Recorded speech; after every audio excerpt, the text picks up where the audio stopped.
며칠 전 서울 한복판 강남대로에서 한 여성이 비키니만 입고 오토바이를 타고 간다는 신고가 들어왔습니다. 신고한 시민들은 공연음란죄로 신고했습니다. 공연음란죄라는 말은 공공연하게 음란 행위를 하는 죄라는 뜻입니다. 그러나 경찰은 그 신고를 받고 위법 사항이 없다고 신고를 받아주지 않았습니다. 하지만 그 일이 알려지면서 사회 통념상 옳은 것인지 잘못된 것인지 논란이 일어났습니다.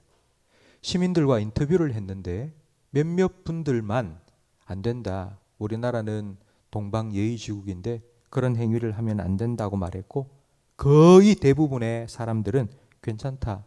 개인의 자유다. 이거 뭐라고 말할 이유가 없다라고 말했습니다.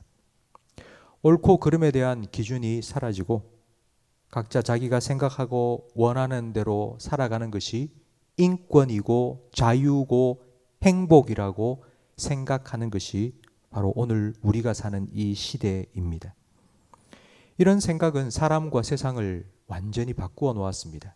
이런 생각이 처음 시작되었던 때는 어제 오늘의 일이 아닙니다. 1960년 미국의 대통령이었던 존 F 케네디는 공립학교 내에서 10계명과 기도하는 행위를 폐지시켰습니다. 미국은 우리가 잘 알고 있다시피 종교의 자유를 찾아, 신앙의 자유를 찾아 영국에서 건너온 청교도 정신에 의해 세워진 나라입니다. 그런데 그 미국에서 종교의 자유, 꼭 기독교만 믿는 학생이 있는 게 아니다. 불교도 믿고 이슬람교도 믿고 천주교도 믿고 그런 학생들이 많이 있는데 그들에게 종교를 강요하면 안 된다. 학교 들어오자마자 학교 칠판 옆에 십계명이 딱 있고 선생님이 강단에서 기도합시다 하고 하나님께 기도하고 이거 하면 안 된다라고 법으로 정했습니다.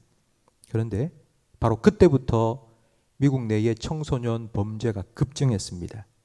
성적인 범죄 그리고 마약 범죄가 급증을 했고 기성 권위에 반항하는 히피 문화가 성행했습니다.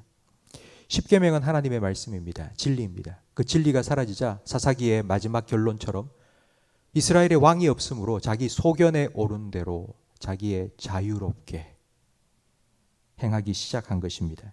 오늘 우리가 함께 읽은 레위기 20장 10절부터 16절까지에는 성적인 범죄에 대한 처벌이 기록되어 있습니다.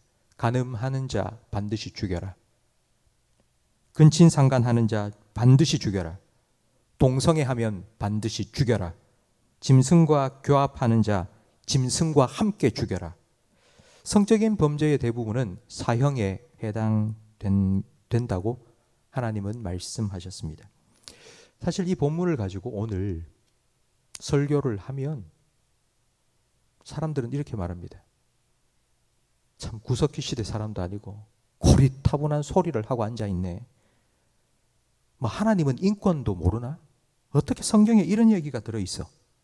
그러면 집어치워라. 이런 얘기를 할 것입니다. 하지만 우리나라에도 불과 20년, 30년 전만 해도 텔레비전에서 비키니를 입고 나오는 모습 찾아보기 힘들었습니다. 텔레비전에 주인공이 미니스커트 입는 것도 보기 힘들었습니다. 선정적이라 해서 방송심의윤리위원회에서 방송 금지 처분을 내렸기 때문입니다. 텔레비전에서 키스하는 장면 그것도 다 잘라 삭제되어서 나왔습니다. 그런데 요즘은 정말 말 그대로 세상이 바뀌었습니다. 제가 처음 말씀드렸던 비키니 입고 오토바이를 타는 그 여성, 그러면 안 돼 라고 말하면 사람들이 전부 다 고리타분하다, 구닥다리다 라고 아마 꼰대라고 욕할 것입니다. 성경에서 죄라고 말하는 걸 죄라고 말하면 다른 사람의 취향을 무시하는, 자유를 억압하는 차별금지법을 어긴 죄인이 되어버립니다. 지금 미국과 유럽의 많은 나라에서는 동성애가 죄라고 말하면 쇠고랑찹니다. 심지어는 교회 안에서도 목사가 동성애는 죄입니다. 오늘 우리가 함께 읽은 13절 말씀처럼 여인과 동침하듯 남자와 동침하면 둘 다 가정한 일을 행함인즉 반드시 죽일지니라. 이 말씀을 읽고 이 말씀대로 설교하면 감옥에 들어갑니다.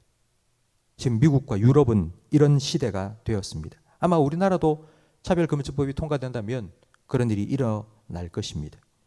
텔레비전을 틀어보면 텔레비전 안에 불륜, 근친상간, 동성애 정말 공공연하게 나옵니다. 그런데 그런 걸 우리가 그냥 보면 아유 흉측해라 뭐 이렇지 뭐 이런 게 나오냐라고 생각할 수 있는데 정말 아름답게 포장이 되어 나옵니다. 사랑이라고, 절절한 사랑이라고, 로미오와 줄리엣처럼 두 남자가 얼마나 사랑을 하는지. 그래서 그걸 보고 있으면서도 그 잘못된 거라는 생각을 하지 않습니다. 그냥 가랑비에 옷 젖듯이 그냥 텔레비전을 통해서, 영화를 통해서 조금씩 서서히 적응되어 가며 저럴 수도 있겠네. 저건 개인의 자유잖아. 뭐 감정을 어떻게 우리가 막을 수 있어? 하고 싶은 대로 해야지 라고 생각을 하게 됩니다. 성도 여러분, 하나님께서는 레위기 20장 10절부터 16절까지 말씀에 성적인 범죄를 저지르는 자는 죽여라. 죽여서 너희 안에 이런 악을 제거하라고 말씀하셨습니다. 그러니까 이 말씀이 오늘 우리에게 주는 교훈은 무조건 다 죽여라 이 말이 아니고 타협의 여지를 남겨두지 말라는 것입니다. 하나님의 창조 원리와 질서에 어긋나고 결혼의 테두리에서 벗어난 모든 성적 행위는 죄라는 것을 기억하고 그걸 허용하지 말라는 의미입니다. 사실 지금 이걸 세상에 나가서 세상 사람들에게 우리가 주장하고 가르칠 수는 없을 것 같습니다. 하지만 우리가 이 말씀을 가르쳐야 할 대상이 있습니다. 그건 바로 우리 자녀들입니다. 우리 손주들입니다. 우리 자녀들은, 우리 손자, 손녀들은 요즘 얼마나 잘 먹고 막 쑥쑥 커는지 신체적으로는 정말 성숙합니다. 하지만 마음과 생각, 가치관은 아직 미성숙합니다. 그런 아이들에게 이런 성적인 매체를 통해서 잘못된 성윤리가 들어오기 시작하면 왜곡됩니다. 한번 왜곡된 생각과 가치관을 바로잡는 것이 참 힘듭니다. 그래서 우리는 자녀들을 어릴 때부터 하나님의 말씀으로 잘 지켜주어야 합니다. 세상을 살아가면서 스스로 옳고 그름이 무엇인지를 분별할 수 있는 그런 기준을 하나님의 말씀을 통하여 심겨주어야 합니다. 앞으로도 우리가 살아갈 세상은 아마 죄악으로 가득하게 될 것입니다. 더 나아지고 더 좋은 세상이 되고 그걸 기대할 수는 없을 것 같습니다. 점점 성적으로 타락해 가는 이 세상을 살아가야 될 우리는 괜찮습니다. 우리는 다 하나님 말씀 믿고 그대로 이 말씀대로 살아가려고 애쓰고 있으니까요. 하지만 우리 자녀들 그리고 우리의 손자들 그들 위하여서 여러분 기도해 주시고 그들에게 하나님의 말씀을 잘 가르쳐 줘야 될 책임이 우리에게 있습니다. 경건한 자녀, 순결한 자녀. 하나님께서는 깨끗한 사람을 쓰십니다. 집에 금그릇, 은그릇, 질그릇, 나무그릇 많습니다. 근데 금그릇이라고 쓰시는 것이 아닙니다. 더러우면 쓸 수가 없습니다. 깨끗한 그릇이라야 쓸 수 있습니다.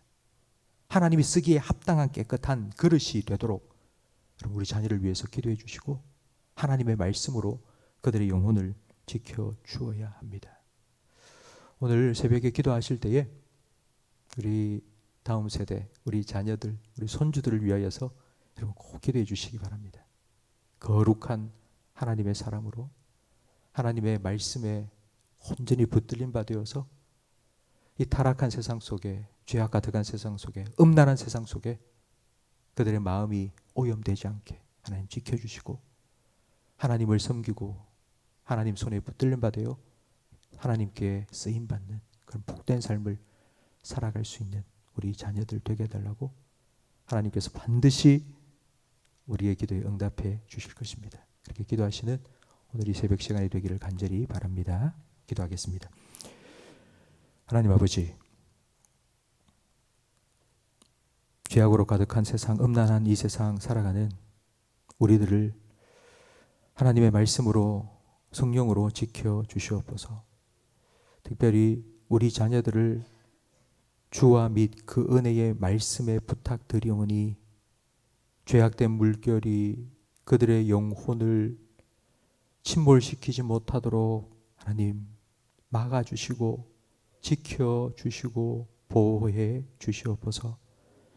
하나님의 말씀의 기준이 그들의 마음속에 잘 새겨져서 혼자 세상을 살아가면서 옳고 그름을 분별하게 하시고 하나님의 편에 서서 하나님 손에 붙들린 바 되어 하나님 주시는 힘과 은혜와 능력을 의지하여 살아가는 하나님의 자녀들이 되게 해 주시옵소서. 거룩을 잃어버리고 머리카락이 잘린 삼손처럼 하나님 주시는 힘을 잃어버린 성도들이 되지 않게 하시고 늘 거룩의 능력, 경건의 힘을 하나님께로부터 공급받아 살아가는 저희들이 되게 해 주시옵소서. 예수님 이름으로 기도합니다. 아멘.